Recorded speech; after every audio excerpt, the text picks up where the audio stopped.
Në hijen e trashëgimisë son, ishte mbrëmja e parë fetare që Myftinia Shkodër organizoi me nxënësit në mjediset e restauruara të xhamisë së Plumbit, një nga simbolet e çmuara të trashëgimisë fetare, historike e kulturore. Myftiri i Shkodrës Imam Muhamet Sytari në mesazhin e tij u ndal tek kujtesa e gjallë e vlerave islame dhe si një frymëzim për edukimin dhe përkushtimin e të rinjve në rrugën e dijes e të besimit.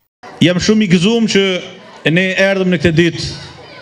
Edhe nuk do të ishte kjo ditë pa ndihmën bujare, edhe pa përkrahjen e vëllezërve tanë nga Republika e Turkisë, të cilëve i jemi pafundësisht mirënjohës, e me të cilët kemi shërnguar durët tona jo sot, e jo para 30 viteve, a 35 viteve, a 300 viteve, ma ata i kemi lidhur durët që në ezel e bashkarisht do t'jemi kështu deri në ditën e fundit, edhe në të përthemen, për të trashëguar vlerat më të mira të besimit, e për të ecur së bashku në një rrugë që është rruga e bekimeve të Allahut Azza wa Jall në jetën tonë të përkohshme, e për ta mbrojtur njëri tjetrin, e për ta përkrahur njëri tjetrin, e për të gëzuar me gëzimin e njëri tjetrit, e për të qenë së bashku në momentet e vështira të njëri tjetrit, e për të përjetuar së bashku e me shumë vëllezër të tjerë anë me anë botës.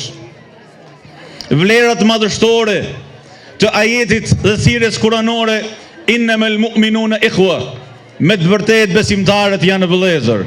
Dhe ku jemi në Shkodërlocën tonë, të cilën e kemi të shtrenjtë dhe e kemi amanet nga Zoti i gjithësisë, e kemi amanet me e dashtë edhe me u lutë e me punu për të.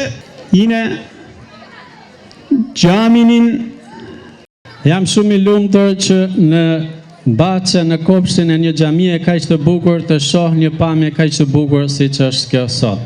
Uroj që kjo xhami të jetë për hajër për ju, për banorët e Shkodrës dhe për gjithë shqiptarët. Ajo që kërkojmë për ju është vetëm lutje dhe dua për vëllezërin musliman në Turqi. Lutuni sa më tepër për Turqinë, për muslimanët në Turqi që Zoti t'u jap mundësi më shumë që ata të kenë mundësi të ndihmojnë njerëzit kudo që ndodhen në të katër anët e botës. Të nderuar vëllezër dhe motra, xhamit nuk janë vende vetëm për adhurim. Gjithashtu ato janë qendra edukimi dhe arsimimi për rinin, për kulturën dhe për të ardhmen. Paraqitjet artistike të nxënësve, ilahit, i dhanë ngjyra të tjera kësaj mbrëmje. Aktiviteti vijoi me vizitat në ambientet e xhamisë së Plumbit dhe përfundoi me faljen e namazit dhe shpërndarjen e librave falas.